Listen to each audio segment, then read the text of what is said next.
pagi hari ini kita akan membahas satu materi yang sangat penting buat teman-teman tahu, yaitu bagaimana kita bisa menjual tanpa menjual. Jadi ini adalah salah satu konsep yang sangat luar biasa yang teman-teman bisa gunakan di dalam lini kehidupan kita. Kadang kita itu pernah melihat orang-orang yang melakukan yang namanya penjualan secara langsung. Itu namanya menjual secara langsung atau hard selling.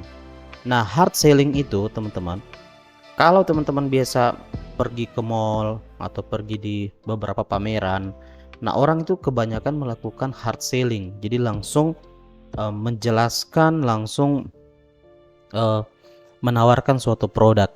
Nah, hard selling dan soft selling itu sebenarnya satu lini penjualan yang sama-sama bagus, tetapi yang kebanyakan digunakan untuk hard selling itu kebanyakan adalah barang-barang yang murah dan barang-barang yang dijualnya cepat. Dan intinya dia murah. Nah, seperti hard selling itu kebanyakan dilakukan di online. Jadi kita menjual online. Pernah teman-teman lihat, biasa ada di Facebook orang melakukan penjualan secara siaran langsung. Nah, itu namanya penjualan secara hard selling. Nah, jadi teman-teman, yang saya akan bahas pada kesempatan ini adalah bagaimana kita bisa menjual secara soft selling, atau secara kata halusnya kita menjual tapi tanpa menjual kepada orang lain. Oke. Nah, apa itu selling sebenarnya? Jadi selling itu sebenarnya 70% orang di dunia ini setiap hari melakukan aktivitas menjual. Nah, teman-teman bisa melihat bahwa semua profesi yang ada di bumi ini, maukah dia dokter, maukah itu guru, apakah Anda seorang pengacara ataukah Anda sebagai sekretaris, semua menjual. Nah, tetapi di sini perbedaan penjualan itu ada yang menjual dalam bentuk jasa, ada berbentuk dalam ilmu. Seperti guru, dia menjual ilmunya. Nah, seperti dokter menjual jasa dan ilmunya. Nah, ada orang menjual yang namanya barang langsung. Jadi sebenarnya semua orang setiap hari melakukan penjualan. Sama seperti orang ingin menjadi anggota dewan, menjadi bupati, menjadi presiden.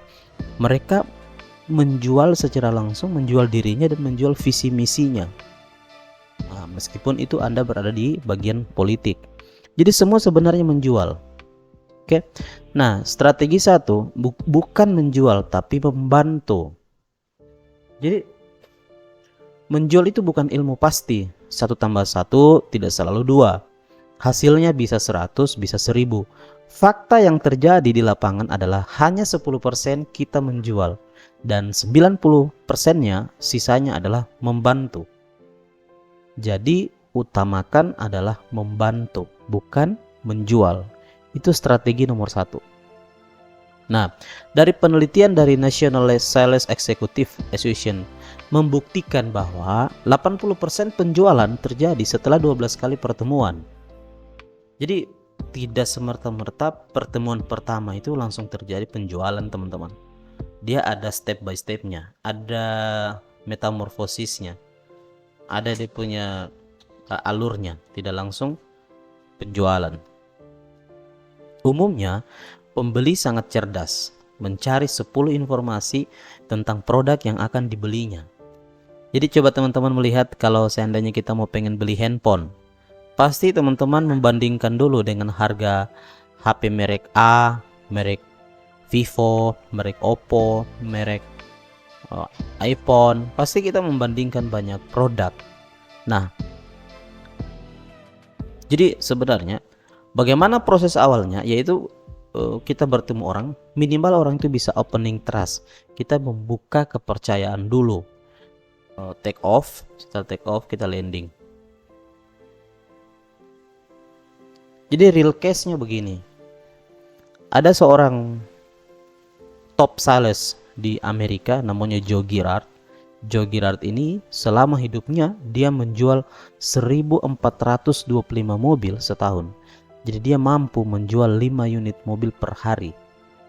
Bayangkan, dia bisa menjual 5 unit mobil setiap hari.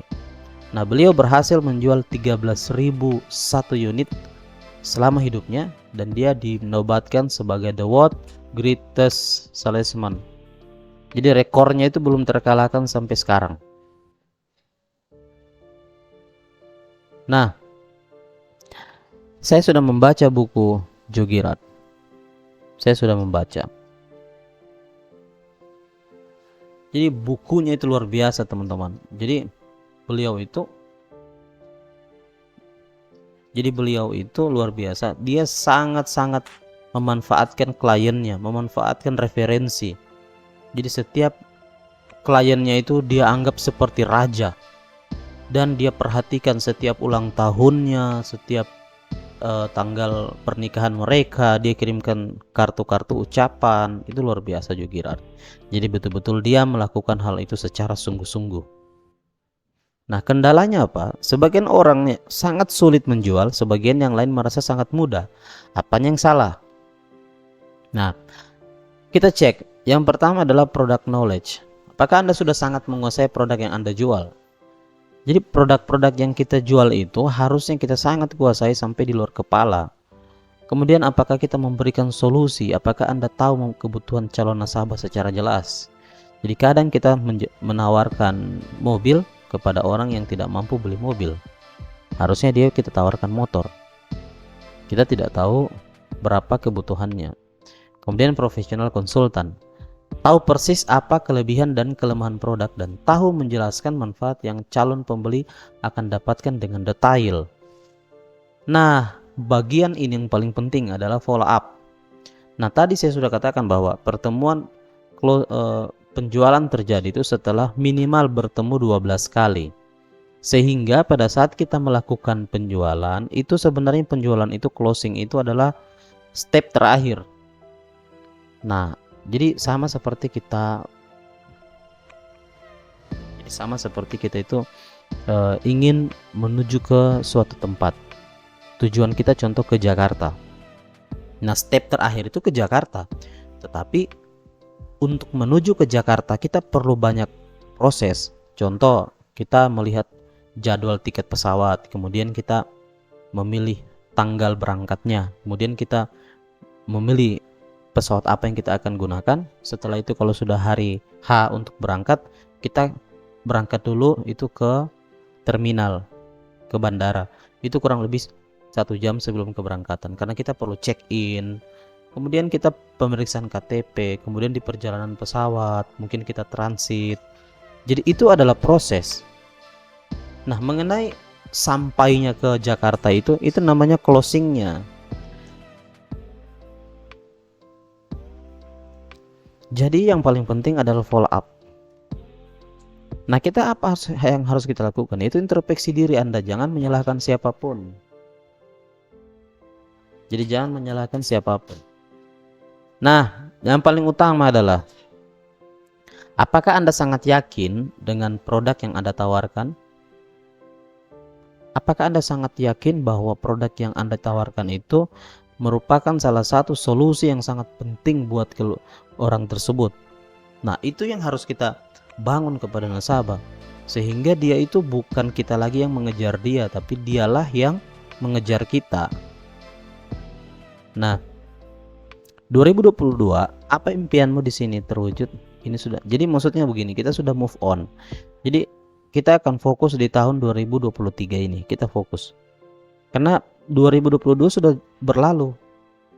Dan 2024 itu baru belum terjadi. Jadi kita fokus di tahun 2023 ini. Apa yang harus kita lakukan?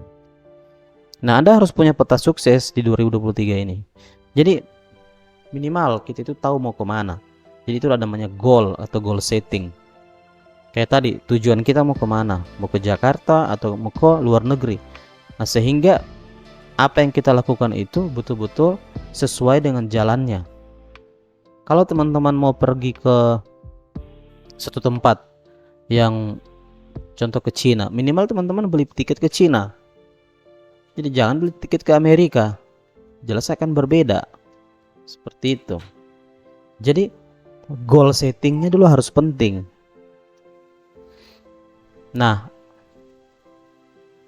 Insinyur Soekarno mengatakan bahwa barang siapa ingin mutiara harus berani terjun di lautan yang dalam.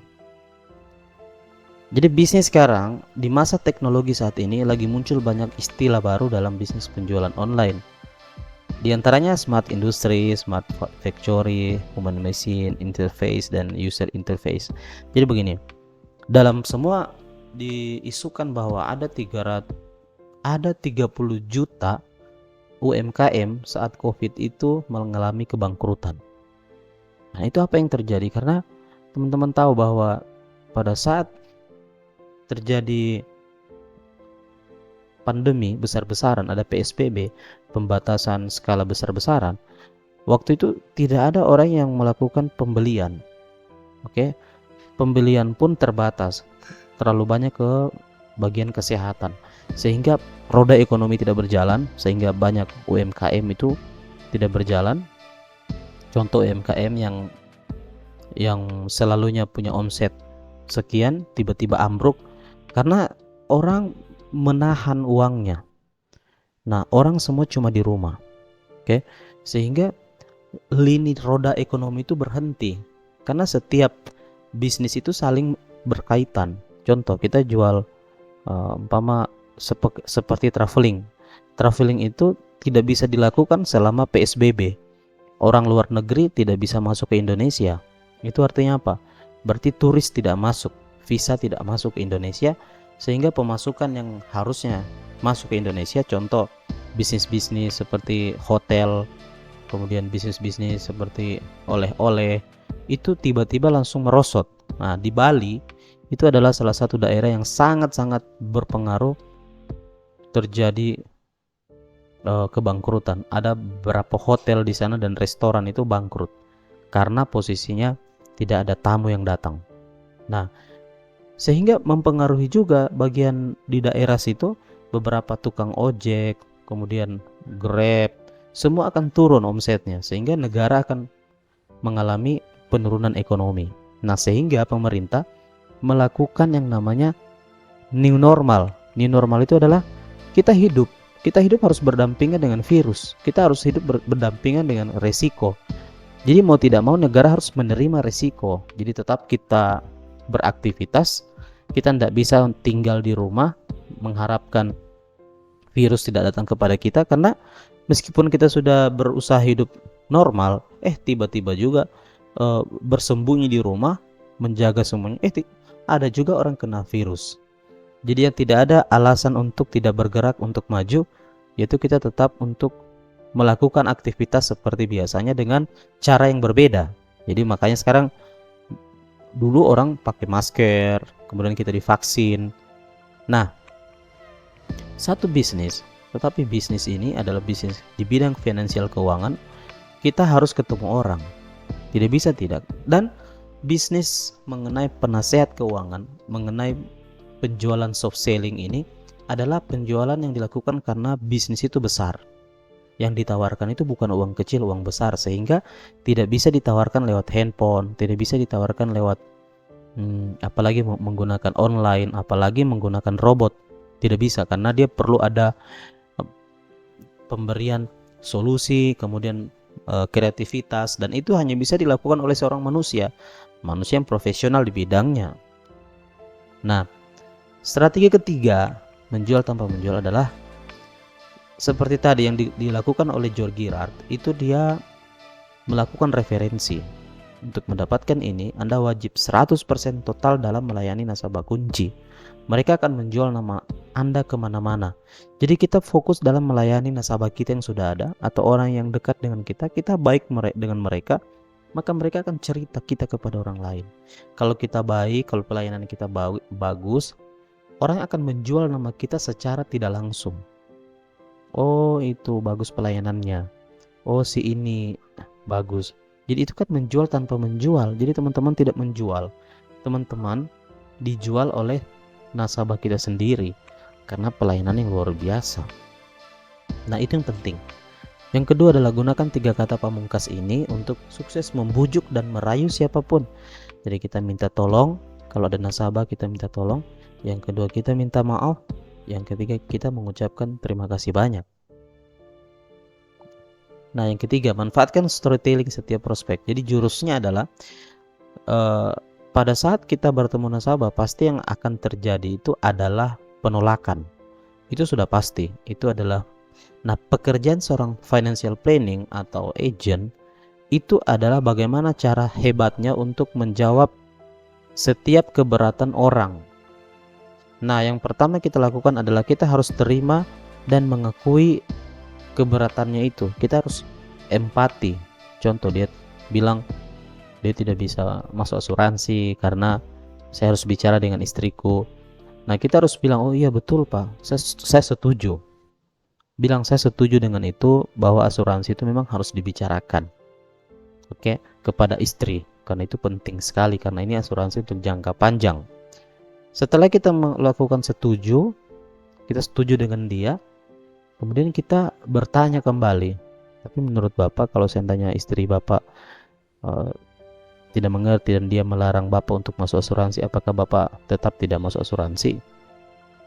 Nah, terus tanya, apakah Bapak harusnya bahwa ini adalah, kembali lagi, ini untuk istri, begitu, bukan untuk siapa-siapa. Setelah itu kita berikan yang namanya storytelling. Nah, ada cerita Pak, ada seorang bapak, awalnya itu dia itu istrinya tidak mau, justru waktu dia masuk asuransi dia tidak kasih tahu istrinya. Karena apa? Meskipun dia jelaskan ke istrinya, istrinya tidak mengerti. Tetapi karena dia paham bahwa asuransi ini juga untuk istrinya dan anak-anaknya, dia tetap membuka polis asuransi tanpa sepengetahuan istrinya. Setelah 7 hari dia terjadi risiko, dia tiba-tiba kecelakaan dan meninggal. Tiba-tiba ada agen asuransi yang datang dan membayar klaimnya itu sampai 2 miliar. Nah, istrinya kaget. Ternyata suaminya itu punya polis asuransi gitu. Nah, jadi teman-teman, kita harus menjawab suatu keberatan nasabah itu salah satunya dengan cara storytelling, atau kita membuat satu analogi. Analogi itu adalah salah satu cerita singkat yang bisa menjawab suatu keberatan. Contoh, ada orang bilang bahwa tidak penting asuransi.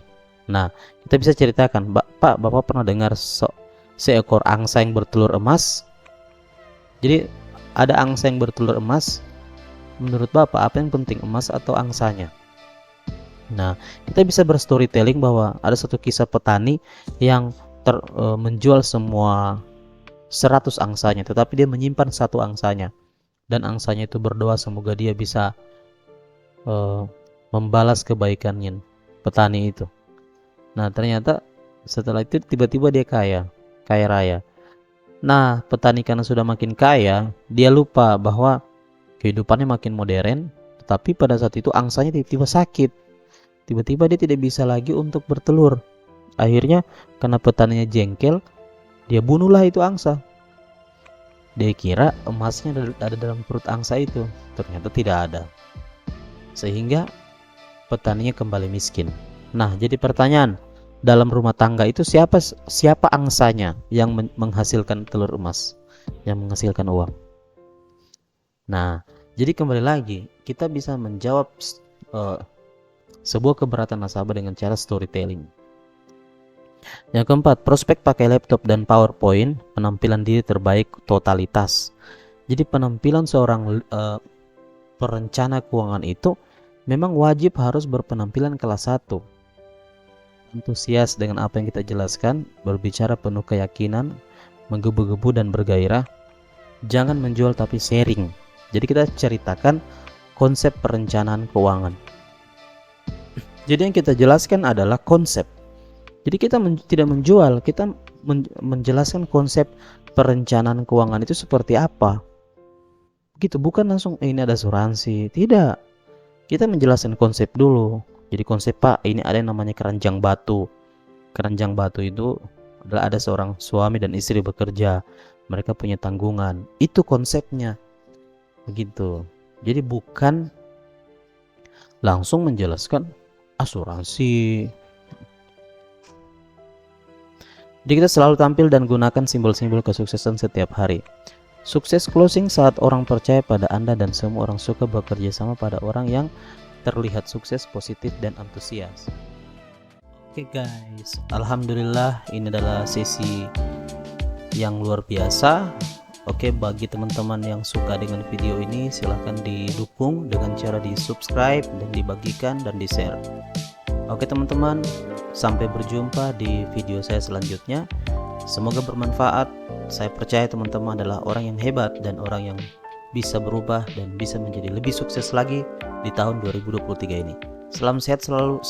Assalamualaikum warahmatullahi wabarakatuh. Selamat pagi.